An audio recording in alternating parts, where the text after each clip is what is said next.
Morning, piggies. Y'all ready to eat? What are you doing, big face?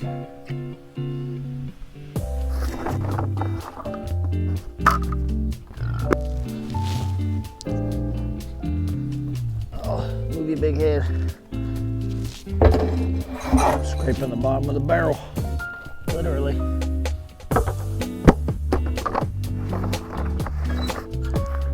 Back up, back up, back up, back up.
Every rabbit needs to start their morning off with Folgers coffee, right?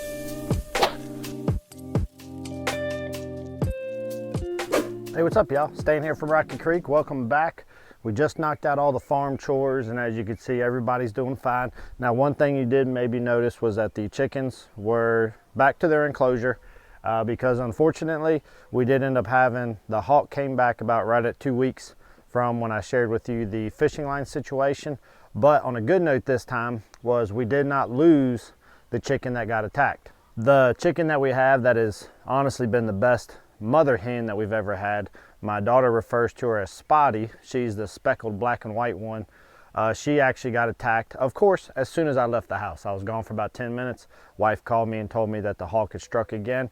But on a positive note too, another positive thing, number one was that she survived, and number two was that our rooster, not Bruce, the I Am Samani, but the other one, which you all have given us name suggestions, which I'll go ahead and tell you, overwhelmingly voted for the rooster was Rusty. So we are forever calling our cream leg bar slash Easter egg or mix rooster. He is now considered Rusty.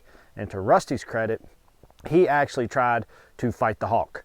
My wife said she looked outside, and that's what drew her attention to it, was that she saw Rusty out there fluffed up in a way that she's never seen, and he was doing all kinds of stuff, and she didn't know what was going on. And then she realized that Rusty was trying to fight off the hawk, who was trying to attack Spotty, the speckled hen. So on a good note, the hen survived, and actually Rusty finally stepped up to the plate and did why we have roosters here, and that is to try to protect the flock. Bruce, he must have been asleep. I don't know. Bruce makes a lot of noise. He's a lot of talk, but I guess he's no action when it comes time to go. So with that being said though, what we're gonna do today though is we're gonna take care of a task that I've been wanting to do for a while. We got abnormally warm temperatures right now for about 3 days, but tomorrow we're supposed to get some snow again. So I want to get it in while I can, but I need to rent a piece of equipment. And sometimes renting equipment is a good way to go, and we'll talk about that shortly. But I'm gonna run down to our local hardware store. I'm gonna hook it up to my truck, bring it here, and I think you're gonna like it. And if you've never used one, I highly recommend you try it out, especially if you're a new homesteader starting out and you're lacking some equipment like I do. So stay tuned, and I'll be right back with that equipment.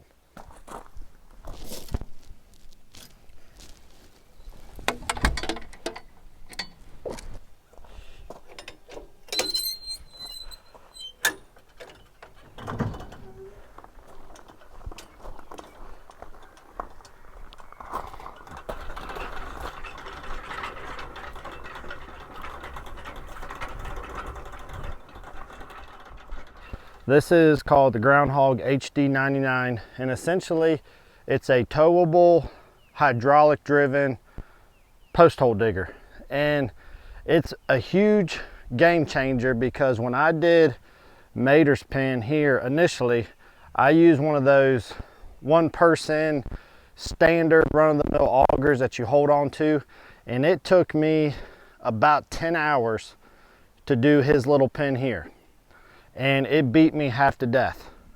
Well, I rented one of these when I did our huge chicken and other pig pen that we just tore apart, which is every bit of at least 2 to 3 times the size of this. And I did all those holes in 4 hours. Now, when I say tow along, you don't keep it towed and tow it from spot to spot to dig your holes. The towing is simply for ease of transport. But now what is gonna happen is we're gonna release it from here to get it off of the trailer apparatus, and then the auger bit will hook in under here, and I'll show you that in a minute, and that's how we'll operate it from then. And it sort of does a balancing effect from the weight of the auger to the weight of the mower to help make it easy to move it along. And then you've got these handles here, which is where the hydraulic lines run to, and basically one of them is to go down and the other one is to come back up. These levers here are nothing more than to flip the handles over for ease of transport, which you saw me do when I unloaded it from the truck. Now, I usually use a smaller auger bit than this. The smaller the bit is, especially on rocky soil, the easier it is to get it down into the ground initially. But I'm trying to reuse posts that already have some concrete on it, so I defaulted to a bigger bit in hopes that it's going to be okay. But before I start any of this, I need to run a string in the area down here and then back over this way to the area that I want to run this new fence. But then I won't leave the string in place. I'll go ahead and put a touch of paint every 8 feet where I would want to have a post. I'll remove the string so I'm not battling it, and that should keep it fairly straight. I didn't run any string when I did Mater's fencing, and this side was pretty good, but the back side, you'd have thought I had a lot of too many adult beverages when I did it. I don't know how we got so messed up, but the other ones went pretty well. So we're gonna try to avoid that if at all possible. Miss Olivia, I'm gonna try to give you a new little area, girlfriend.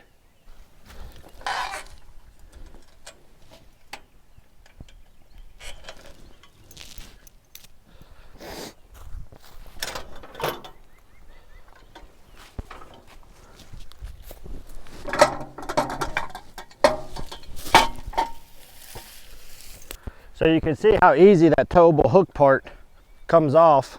It's just a matter of it resting down there and then tying the pin in up there. But then once we put the auger bit, the weight of the auger bit will bring it down and counterbalance it some.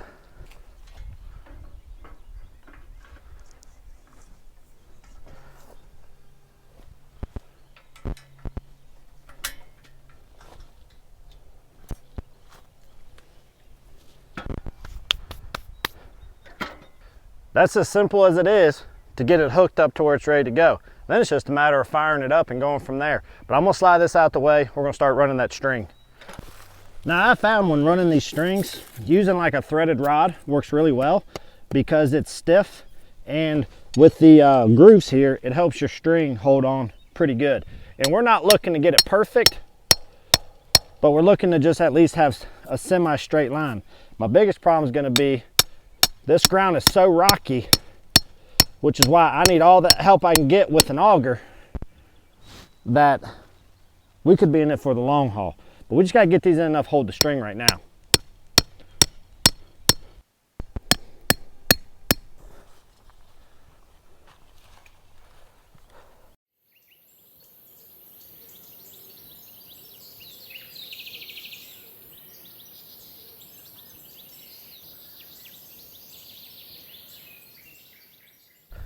Now, like I said, this string is not gonna give me exact perfect angles throughout it, but it will at least ensure that my posts are straight enough that when I run any panels that they can easily tack in properly with the different posts. But now I'm just gonna go ahead and mark with the paint, and then I can get this string out of my way.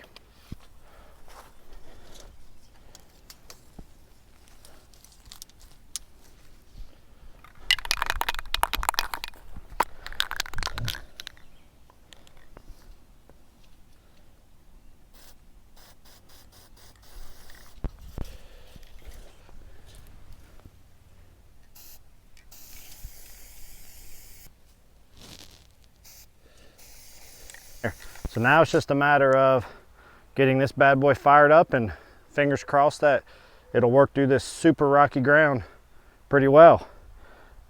Hopefully we don't hit nothing like that, because there's a lot of that.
Oh Lordy, that right there, one heck of a workout. Guys, sorry if I'm breathing all hard in the microphone. I think I met Jesus 3 times while trying to do those holes. But even though it was super tough, there is no way I'd have been able to run fencing up on this part of the property, because it is so rocky. I mean, there's a reason why we're called Rocky Creek. It's not just because of the free-flowing creek out front that's obviously full of rocks, but our property is just plumb full of rock. And when I started up in this area, I purposefully dedicated this area to the pigs for 2 reasons. Number one is I knew agriculturally there was next to nothing that I was going to be able to grow up here unless I brought in a huge amount of topsoil or did strictly raised beds. So I thought for the pigs, this would be a good spot for them, and strategically where it sits in relation to our well, which we've done a video on that before, is it eliminates little to no risk of any contaminants getting into our well as well. Ain't that good for you? Anyways, check out these rocks. I mean, this is ridiculous, and there's no way I'd have gotten this much done with just one of those little dudes that you hold by hand. I mean, last time, like I said, it took me forever, and this thing is a godsend. Even though it didn't get about half of the holes, I could get the auger all the way in. The other half, I could get about 1/2 to 3/4, which is fine. It loosens it up. I had the same problem with a few at the old spot, and I'll come back with a digging bar and a shovel, and I'll clean it up, loosen it up, and right before we put the post in at that point. But look at these ridiculous rocks that almost every single hole had. I mean, guys, every hole you're just hitting rock after rock after rock. And I mean, there's no way I could have done this with just a standard old auger. I mean, look at this. There's just, it's ridiculous. But you can see we were able to get really good deep holes. We're probably about, I don't know, it's probably hard to tell from camera, but I'd say that's about 12 to 18 inches deep. I like to get it a little bit deeper, but like I said, we'll get that cleaned up with the digging bar and the shovel on some of them that we didn't get as deep as we wanted. This is one of the more shallow ones, so I thought I'd show you that for comparison. But so I'll show you, this was the corner that we finished when I first started recording, but we ended up taking it up back behind the pig shelter that we moved up here recently, which I still need to finish putting together before we move them in. But then I'm going to bring it along the back side here, and you can see where I got the holes, and they kind of fill back in when you pull the auger out, but it's soft, I'll get it out. But then I'm going to actually attach to this tree, and then we'll feed it back to that corner post right there.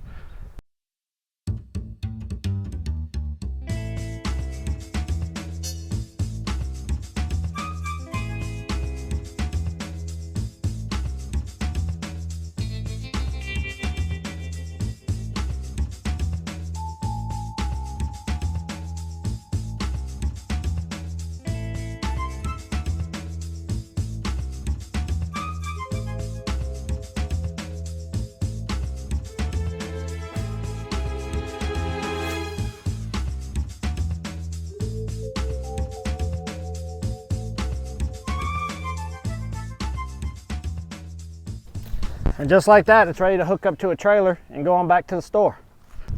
Well guys, this new area is going to be twice as big as where Mater currently is. Now my plan is that this will maintain Mater's pen. I need to do some tightening up of some fencing on his and kind of get his shirt up a little bit. He's not at all getting close to getting out, but it is time for some on his pen as well. But my plan is to put Olivia and or any other additional pigs we may get this year in the other one. The reason for Olivia going there too is the hopes is that she may birth one day, and that'll give her a much larger and bigger pen in order to do so. But I think if I get these guys separated and then reintroduce them again at some point, I think then we'll increase our chances of having piglets in the future. But about the piece of equipment, sorry guys, it is like super windy today. So about the piece of equipment that I rented, and when can rental be a good idea? When you're a new homesteader, and I've only been doing this for a couple of years, trying to increase the amount that we're able to do on our own, you know, I can't drop just huge amounts of money. I am literally your average, ordinary, working American that is just pretty much, I'm not getting by paycheck to paycheck. I mean, we do save, but I am trying to do as much as I can without going into debt. I work a blue collar job. I'm a police officer. My wife's a school teacher. So we don't have just an abundance of money. We are starting from scratch. And to buy a $15,000, $20,000 tractor, a couple $1,000 auger type thing that we may use once every couple of years or once a year just isn't feasible for us. And so I'm able to rent that thing from our local hardware store, which they'll charge me for a full day. And then if I bring it back early, they'll reduce that pricing. If I wanted that auger for 24 hours, it would cost me $85. I don't know what time it is. I want to suspect that we got this done in about 2 hours at most, and that was from getting it here and getting set up and getting it done and even recording. So when I go to take it back, if it's only been 4 hours or less, I'll actually only pay $60. It's a little bit of a savings, but at the end of the day, $60 to do something in about 2 hours that when I did Mater's pen literally took me all day. To me, that is well worth it. It gives me time this afternoon to spend with the family, time to get more work done here on the homestead, and the weather's about to turn bad, so I can get in before that happens too. So sometimes rental may be your way to go. Well guys, I think that's gonna wrap things up. I'm gonna try to get this thing back, like I said, so I can get a little bit of my money back. But it feels great to finally be able to be getting stuff done here on the homestead, being able to get working towards spring, and we can get a good start off to our springtime. But right now I really am looking forward to getting this pig area set up. I need to get these posts up from down below. We got to clean up the holes. I need to get some concrete, and we're going to start getting this pig fence put together much sooner than later. So guys, appreciate y'all coming along with us. For me and old fat face Mater here and chunky butt Olivia, we appreciate y'all coming out with us. We appreciate the continued support. We hope everybody's having a wonderful week. And guys, until next time, y'all be good, and we'll see you here very soon on one of our next episodes. Thanks, guys. Take care. You know, if you weren't so lazy, you could maybe give me a little help too. You know that? Huh? Yeah, poke your nose hole. You're so lazy.